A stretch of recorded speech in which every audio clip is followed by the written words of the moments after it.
The story of Robert Devilla. You know who that is? No, you don't, because I do. 3 months ago, I gave khutbah in Fort Worth. I haven't been to that masjid in 4 or 5 years, and they invited me for some reason, and I went.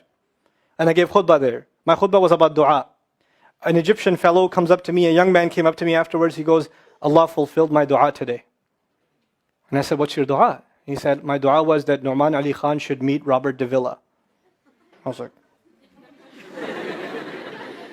are you Robert Devilla? He goes, nope, I am not Robert Devilla. Robert Devilla is my friend. But I think Allah is fulfilling my dua. I was like, fire away, I want to know. Robert Devilla is a young man who lives in a town 40 minutes past Fort Worth. He was a farmer, young guy. And he was hit with some sort of genetic disorder that kicked in later on in his life, and he became paralyzed from the neck down. And he lives in a nursing home. Most people in that nursing home are 90 years, 100 years. They're really, really old people. And then there's, his room where he's paralyzed neck down. He's the only 30-something-year-old that is in the nursing home, okay? And he's been in that nursing home for the last 10 years. His family got a computer for him that's voice activated, so he can give voice commands, put a headphone on and Google stuff and search stuff so he can surf the web and find information. In his room, and by the way, staunch Christian family, the minister comes and prays for him every week and things like that. And his best friend was in the bed next to him. One of his best friends. He became best friends because he met him at the nursing home. This person was also paralyzed and he needed a new liver. Okay? A liver transplant. He was waiting for a liver transplant. And they used to talk about, God and things like that all the time. They were good friends. Finally, his best friend got a call that there's a donor available for the liver. So he's so excited. He goes, Robert, I'm going to miss you, but I'm going. I've got a donor. So they take his friend and they go into the operation, and his friend died at the operating table. Now his friend, who's also a Christian, the deceased friend, his sister, took one of the amulets of his friend, a crucifix, and she gave it as a gift to Robert. This is a reminder of your old buddy. So he hung it on the side of his hospital bed. Robert Devilla lives a pretty decent life in there. The nurses take care of him. He's a happy guy. And one day he goes to sleep and he sees a man in his dream. That man says his name is Muhammad. And he says, pointing at the crucifix, God did not send messengers so they would worship the messengers. God sent messengers so you could worship God. And Jesus was just a man. He walked in the markets and he ate food. He walked in the markets and he ate food, and the dream stopped. He only knows that Jesus was just a man. He knows there's a man named Muhammad that said that to him. He said that messengers came so people could worship God and not the messengers. This is all he knows. So he starts Googling Muhammad. He finds Islam. He takes Shahada. When he takes Shahada, he wants to learn about the Quran. So he goes on these chat sessions and finds somebody needs to teach me Quran. He finds a brother in Egypt that he gets together with on Skype to try to learn Arabic. Learn the Arabic alphabet. Once he learned the Arabic alphabet, he learned to recite the Quran. He memorized 10 surahs from his hospital bed.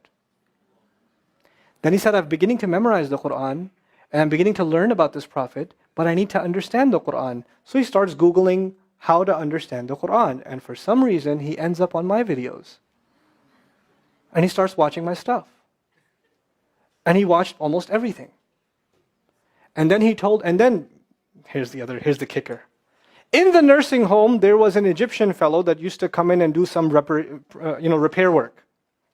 The Egyptian fellow has his own awesome story. The guy had basically lost faith. He wasn't religious. The nearest masjid to him was 50 miles away. So he didn't really go to Jum'ah much anymore. But he felt a spiritual void, so he started going to the church just to feel closer to Allah. Raised Muslim. He goes to the church just to feel closer to Allah. He's passing by Robert's room one day and he hears, وَالْعَصْرِ إِنَّ الْإِنسَانَ لَفِي خُسْرٍ.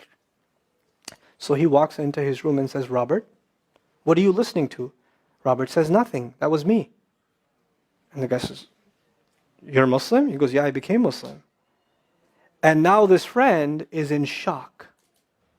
How does Allah guide someone in the middle of Churchtown, USA, in a nursing home, with a crucifix on the side of his bed that he doesn't even have the physical strength to move.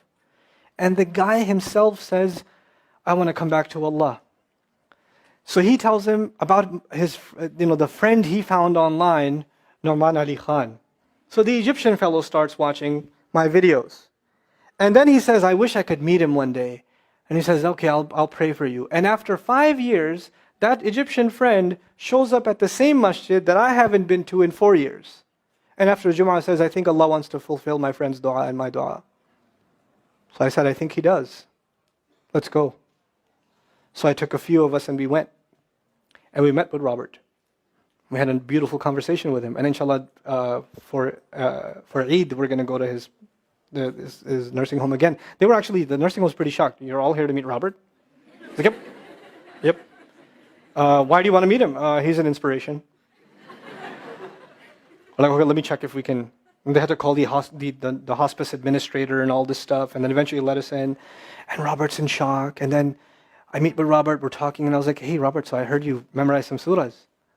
He says, yeah. Can you recite one for me? So he recited Surah Al-Asr. Not one of us was not crying. We're just in tears. When somebody turns to Allah, don't worry about the means. Guidance will come. Balance will come. I want to tell you some more about Robert because young guys are here. Young guys that play basketball. Young guys that are healthy. Young guys that have ambition. I told you what's his paralysis, from where to where? Neck down. He has a special wheelchair that has to hold pretty much every part of his body in place. He can't just sit in a wheelchair. It holds his neck and it holds every other part of his body in place because he has no control over his limbs. And he has to have a special van where the wheelchair locks in so that if it goes through a bump or whatever, he doesn't, receive the shock. So he made a request. He wants to go to the Friday prayer. They didn't have the special van, so they put him in a regular van. And so he went in the regular van and a few bumps and his spine got even more hurt. He went to Jumu'ah.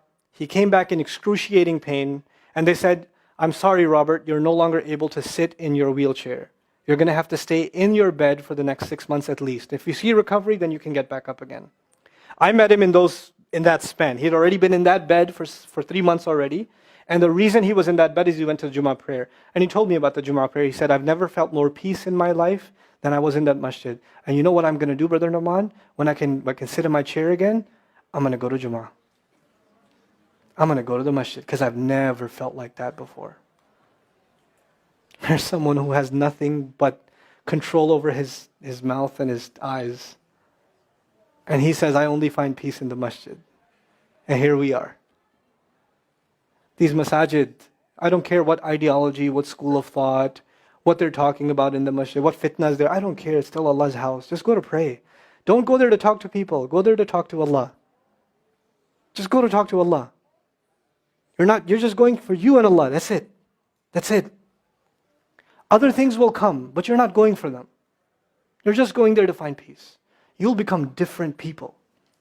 If Allah can guide Robert Devilla, Allah guide everybody. And then he said, sometimes I wonder why Allah put me in this position. And then I say to myself, what am I kidding? Allah has given me so much. I am so grateful for what He gave me. And if this is the way He was going to bring me to Islam, it's all worth it. So worth it. You have Muslims that lose a little bit of health and they say, why is Allah doing this to me? And this man, if you would think, nowadays atheists argue because of suffering, there's no God. If one man has in a position to say, I don't believe in God. If there was a guy, why would I be in this position? It would be Robert Devilla. That guy would say, I don't believe in God. If there was one, why would I be in this mess? And yet he's in this position, and I've never seen a face with more nur. Never. I've never seen a face that has more contentment on it. He's so satisfied with life.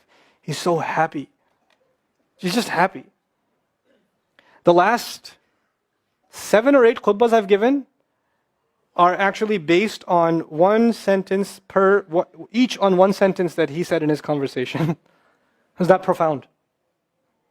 He's a teacher to me. I consider him a teacher. He's my sheikh. Somebody says, who's your sheikh? I say, Robert Devilla. Really? Is that a pizza place? Or no. The guidance is all around us. You don't have to get worried about what's not there. There's plenty there. You know what Allah did for the people of the cave? You know He even guided them in where to sleep? You know He even guided them on where to turn? As the sun was coming, they'd turn away from it. As the sun came from the other side, they'd turn the other way. Allah will guide you in your sleep when you make dua to Him. He'll even guide you in your sleep. Every toss and turn will be guided by Allah. Can you imagine? We shouldn't be skeptical in Allah's guidance. We shouldn't worry about how am I going to find balance. No, that's Allah's job to guide you. Your job is to talk to Him. Your job is to get sincere. That is the message I have for you. That is how we're going to find balance. Honestly. And if once you do that, once you become sincere to Allah, Allah will open doors. Allah will give you friends. Allah will give you teachers. Allah will give you access to resources, all of which are going to bring you closer and closer and closer to Him and to the truth and make life better for the people around you. This is really the gist of what I wanted to share with you. I don't want to speak longer. I've spoken too long already. I love coming back to it. Now I will show you guys a short video of students of Baayan Institute going to meet Robert Devilla. It is so beautiful, guys. I will only show a short part of it, but if you guys want to watch the whole thing, I'll leave the link in the comments. ربي جل الله حسبي ربي جل الله ما في قلبي غير الله ما في قلبي غير الله ونور محمد صلى الله نور محمد صلى الله لا إله إلا الله محمد رسول الله. Hey.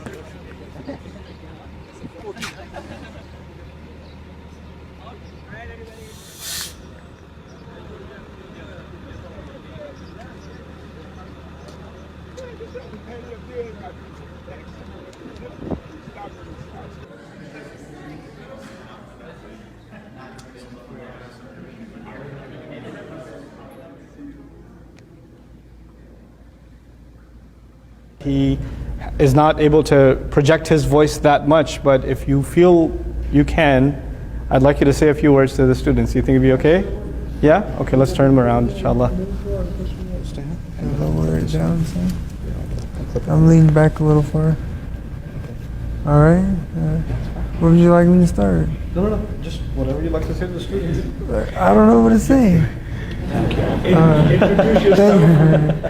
Thank you all for coming here and praying, and thank you Ustaz for coming here and giving khutbah, and I'm really blessed to have all of you here, and it's an honor, it really is, to be here with other Muslims and to be able to pray Jummah prayer, and because really I'm the only Muslim here.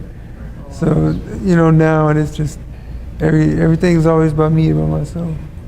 And to have everybody here with me now, it's really a blessing and an honor. And very happy to be here. Very, very happy to be here. It's good to see all of your faces. And, are you too nervous to recite something? I'm not too nervous to recite something. All right. You'd like me to recite? What would you like me to recite? Your favorite ayah? My favorite? Let me think. Okay. I don't know. Alright.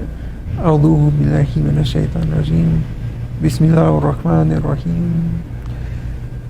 لإيلاف قريش إيلافهم رحلة الشتاء والصيف فليعبدوا رب هذا البيت الذي أطعمهم من جوع وآمنهم من خوف.